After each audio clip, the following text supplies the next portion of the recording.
But हम vote देते वक्त तो कभी देखते नहीं पढ़ा लिखा नेता है या नहीं है। सर यस वही तो है कि हम अब खुद लीडर्स चुनते हैं और हम फिर बाद में गाली देते हैं, तो इट्स बेटर कि हम लीडर्स अच्छे चुनें। तो यानी कि सुधार आता वक्त दिख नहीं रहा है because of majority. Thank you very much. We should question our government actually, we should question the leaders. Government में नेता क्वेश्चंस पूछे नहीं, आज ये हाल है तभी। गवर्नमेंट में मैक्सिमम लोग इलिटरेट हैं। But youth should come forward and ask the questions. But will the youth stand in election like you? I guess if I am eligible for elections, I'll stand. Of course you are, being a citizen of India. Thank you.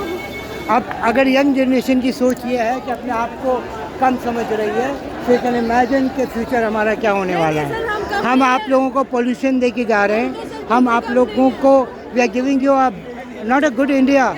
India is suppose to be a super power. Passport की हमारी value गिरती जा रही है। So you are brave enough to protest over here for the lathi charge and all. Be brave enough to stand for election and motivate the educated people. Definitely, sir. I'll get a chance. I get a chance. You have the chance.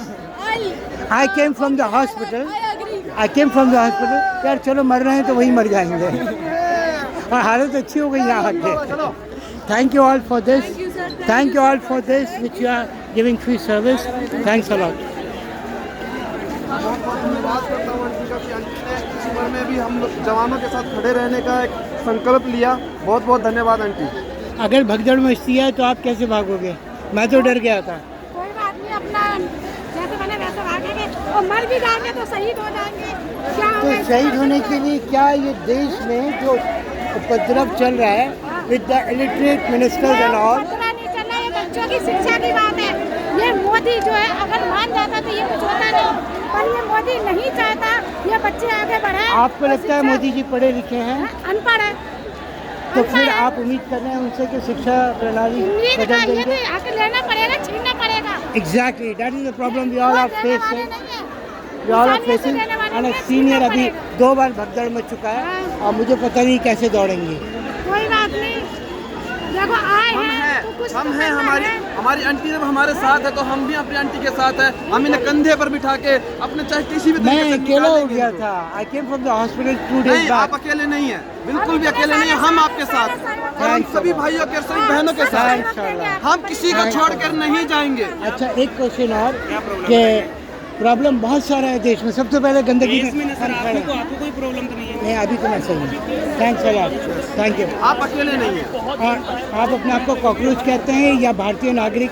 एक महान हमें तो भारतीय नागरिक समझते ही नहीं है। देखिए, हमको तो कूड़ा मकूड़ा पहले हम इस देश में पैदा हुए हैं और हम पहले भारतीय नागरिक हैं। लेकिन जब सरकार और सरकार के कुछ खराब लोग जो सरकार के चुने हुए द्वारा बिठाए गए हैं वो हमें कॉकरोच बोल रहे हैं, वो हमें पशु बोलेंगे या फिर किसी भी एनिमल से रिलेट करेंगे, तो हम वो भी बनने के लिए तैयार है। लेकिन ये सरकार सुधरे, ये सरकार अपने आप को बदले, तब हम अपने आप को मान लेंगे कि हम इंसान हैं और इस भारत देश के देशवासी हैं। और जो पासपोर्ट की वैल्यू गिर रही है इंटरनेशनल लेवल पर, जी जी। तब भी आपको लगता है कि सरकार ही हमें मानेगी तब हम उठेंगे? अगर देखिए, सरकार आपको नहीं मानती है जब घर में अपने बच्चों की इज्जत नहीं होती है ना तो बाहर वाले भी इज्जत नहीं करते हैं। एग्जैक्टली ये सच्चाई बात है। जब हमारे माँ बाप ही हमारी इज्जत नहीं करेंगे तो बाहर वाले हमें नहीं पूछेंगे, नहीं जानेंगे। इस बात का मोदी है, पूरे विदेश में जीत हो रही है इसकी, फिर भी वो अपने आगे को मान नहीं रहा। आपको लगता है कि इलेक्शन में फिर दोबारा मोदी जी नहीं जीतेंगे? ईवीएम रखो माइंड में। देखिए, EVM से मैं अगर जिताऊंगा ईवीएम। मैं सच बोल रहा हूँ, अगर ईवीएम रहा तो मोदी को कोई नहीं हटा सकता है। और अगर बैलेट पेपर पर वोट हुए तो मैं सच बताऊँ मोदी को कोई जिता नहीं सकता है। ये सच्चाई है। Thank you very much. ये एक आवाज़ एक जनता की नहीं है, भारत की आवाज़ है, ये हमारे सीनियर्स की आवाज़ है। And it is true, EVM should be banned and then the fair election should be allowed. Bye, ciao. आप पूछिए, मेरे से सवाल पूछिए, मैं जवाब देने के लिए तैयार हूँ। आपको क्या दिखता है 5 सालों में, आने वाले 5 सालों में क्या होगा? ये आंदोलन कामयाब हो या ना हो, क्या होगा? देखिए, ये आंदोलन कामयाब हो या ना हो, इससे तो मैं कुछ नहीं कह सकता, लेकिन मैं इतना जरूर जानता हूं, अगर ये सरकार इसी तरीके से चलती रही, अगर इसने बदलाव कर लिया अपनी नीतियों में, अपनी चीज़ों में बदलाव कर लिया, तो वेल एंड गुड हो सकता है। लेकिन अगर इसी रास्ते पर, इसी पटरी पर ये चलती रही, तो मैं सच बता रहा हूँ, आने वाले दिनों में इस देश में ना तो ये देश रहने लायक रहेगा और ना इस देश में कुछ काम करने लायक लोग बचेंगे, क्योंकि सब लोग बर्बाद हो चुके हैं।